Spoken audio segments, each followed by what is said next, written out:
Chosen one, you are not here by accident. Out of all the videos you could have clicked on today, something guided you to this moment. And that something is not random. This is a divine interruption. A gentle but firm call from God saying, do not go back. Not back to the past. Not back to the relationship He already pulled you out of. Not back to the place where your spirit was slowly shrinking. God is speaking because what you're carrying ahead matters. Your destiny matters. Your anointing matters. And there are connections from your past that simply cannot go where He is taking you. Scripture says, remember not the former things, nor consider the things of old. Behold, I am doing a new thing. Isaiah 43:18-19. New cannot emerge if you keep reopening doors God Himself closed. This warning is not punishment, it's protection. God rescued you for a reason. He broke those soul ties, removed you from that season, and healed you step by step so your future would remain intact. Going back would cost you clarity, peace, and momentum. So if you've been feeling the urge to revisit what's familiar, hear this clearly. Familiarity is not confirmation. You were chosen to hear this now because heaven is guarding your next chapter. Don't turn around. Keep walking. Some relationships come into your life carrying meaning, intensity, and deep emotion, yet they were never meant to be permanent. That doesn't make them false. It makes them purposeful. God allows certain people to walk with you for a stretch of the journey, so they can teach you what you could not learn alone. Through them, you learned where your heart was still tender, where your boundaries were weak, and where old wounds were quietly shaping your choices. Their presence exposed what needed healing long before you were ready to see it yourself. Scripture tells us, the steps of a good person are ordered by the Lord, Psalm 37:23. That includes the steps that led you into relationships that eventually ended. Nothing about your past was wasted. God used those connections to shape your discernment and refine your spirit. When those relationships ended, it wasn't because you were abandoned. It was because the assignment was complete. God was protecting you from carrying unfinished pain into a season that requires wholeness. Think of a teacher who prepares a student for the next level. Once the lesson is learned, the class ends. Staying in that classroom would only limit growth. In the same way, some people were sent to prepare you, not to possess your future. Their exit was not cruelty, it was mercy. If they had stayed, they would have delayed the healing God was already beginning in you. It's easy to label endings as loss, but heaven often calls them alignment. 2 Corinthians says, where the Spirit of the Lord is, there is freedom. 2 Corinthians 3:17. Freedom sometimes looks like separation.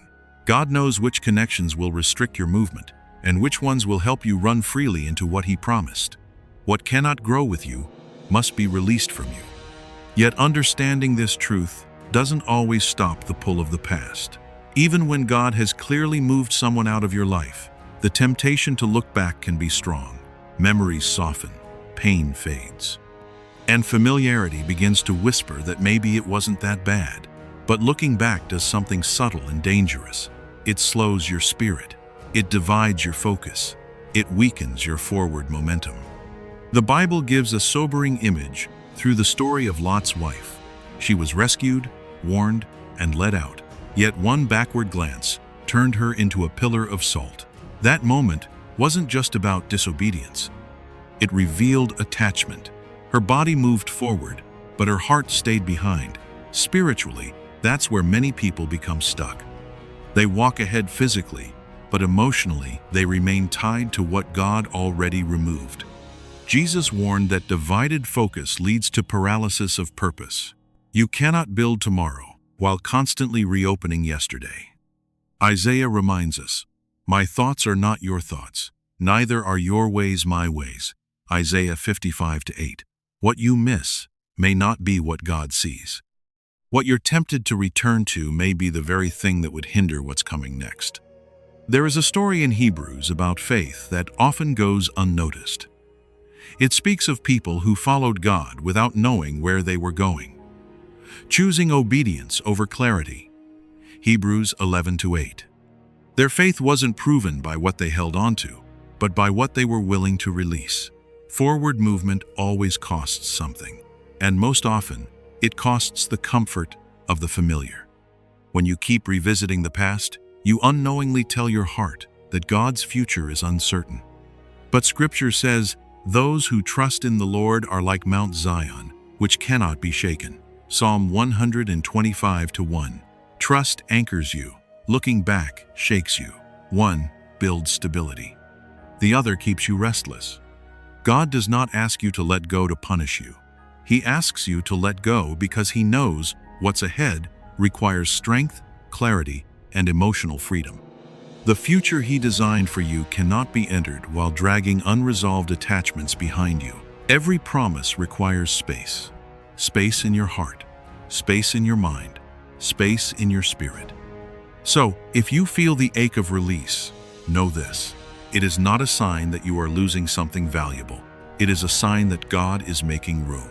You are not behind. You are being prepared. And the moment you stop looking back is often the moment your future begins to move again. There comes a moment in your healing when your growth becomes uncomfortable for the people who once felt secure around you. Not because you changed for the worse, but because you changed for the better.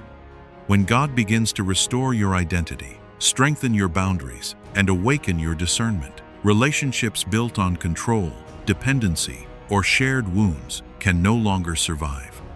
Your light exposes what was once hidden, and not everyone is willing to adjust to that.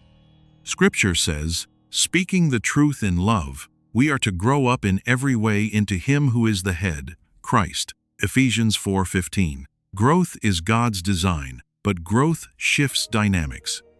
When you stop shrinking to keep others comfortable, those who benefited from your silence may feel threatened by your voice. Their discomfort does not mean you are doing something wrong. It often means you are finally doing something right. Think about David and Saul. David did nothing wrong by being anointed, faithful, and courageous. Yet Saul became uneasy the moment David outgrew the version of himself that was easy to control. David's growth exposed Saul's insecurity. Eventually, Saul could no longer walk with David, not because David was disloyal, but because David had become who God called him to be. Sometimes separation is not caused by conflict, but by calling. As you heal, you stop tolerating what once felt normal. You no longer chase validation. You no longer accept love that comes with fear, manipulation, or emotional instability. Galatians reminds us, it is for freedom that Christ has set us free. Galatians 5:1. Freedom changes how you relate to people. And those who were comfortable with the old version of you may resist the new one. This is where many people feel guilt. You may wonder if you became too distant, too firm, or too different. But spiritual growth always brings change. Jesus Himself experienced this.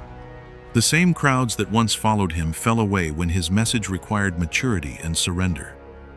Not everyone is willing to grow with you. When certain people leave your life as you mature, it is not evidence of failure. It is confirmation of transformation. God often removes relationships that can no longer handle the weight of who you are becoming. What once felt like love may have been attachment. What once felt like loyalty may have been fear of change.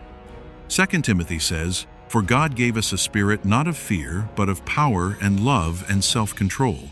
2 Timothy 1-7.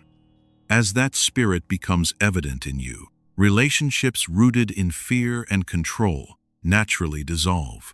And that is not something to mourn endlessly. It is something to recognize with clarity. Let this truth settle your heart. People leaving does not mean you are losing. It means you are growing. God is shaping you into someone who can carry greater peace, deeper love, and stronger purpose. And only those aligned with that growth will be able to stay. God is not telling you don't go back because He wants you to suffer through emptiness or loneliness. He is saying it because He is preparing something fuller, healthier, and far more aligned than what you left behind. Heaven does not close doors without already holding the blueprint for what comes next. What feels like delay to you is often divine preparation at work. The future God is building for you carries peace, not confusion. Scripture says, "No good thing does he withhold from those who walk uprightly." Psalm 84:11. If something had the power to truly sustain you, God would not have removed it. The fact that it ended is not proof that you lost something precious. It is proof that it could not support the weight of what you are becoming. God is not stripping your life. He is strengthening it. There is a quiet upgrade happening beneath the surface.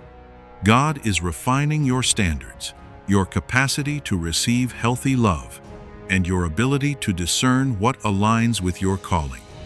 The relationships ahead will not compete with your healing. They will honor it. They will not pull you back into survival mode. They will walk with you in purpose.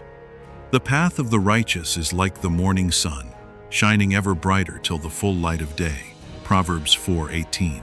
Your path is meant to get clearer, not darker. Think about Nehemiah. When he began rebuilding the walls of Jerusalem, opposition came quickly. Old voices tried to distract him, pull him down, and lure him back into conversations that would delay the work. Nehemiah's response was simple and powerful. "I am doing a great work and cannot come down." Nehemiah 6:3. He understood that returning to what distracted him would cost him what God had assigned him to build. In the same way, you are rebuilding, and you cannot afford to go back. The past cannot carry your promise because it was built for an older version of you. It cannot contain your growth, your clarity, or your calling. Paul reminds us, "The sufferings of this present time are not worth comparing with the glory that is to be revealed." Romans 8:18. What lies ahead outweighs what lies behind. But you must be willing to walk toward it without constantly turning around. Trust is the bridge between where you are and where God is leading you. Trust in the Lord with all your heart, and lean not on your own understanding. In all your ways submit to Him, and He will make your paths straight. Proverbs 3-5, 6. You don't need to see every detail. You only need to keep moving forward in obedience. What God is preparing will meet you in wholeness. It will feel steady, respectful, and safe. It will align with your values and support your purpose. And most importantly, it will not require you to abandon yourself to be loved. The instruction to move forward is not pressure, it is invitation. So take the step. Release the past with peace. The future is not chasing you, it is waiting for you. If this message touched your heart, it's because God is already speaking to you, not to condemn you, but to gently remind you that letting go is part of moving forward. If you're ready to trust Him and not go back, type Amen in the comments as a simple act of faith. Subscribe to the channel to stay connected with messages that bring healing, clarity, and spiritual growth. And take this question with you today. What am I still holding on to that God has already asked me to release?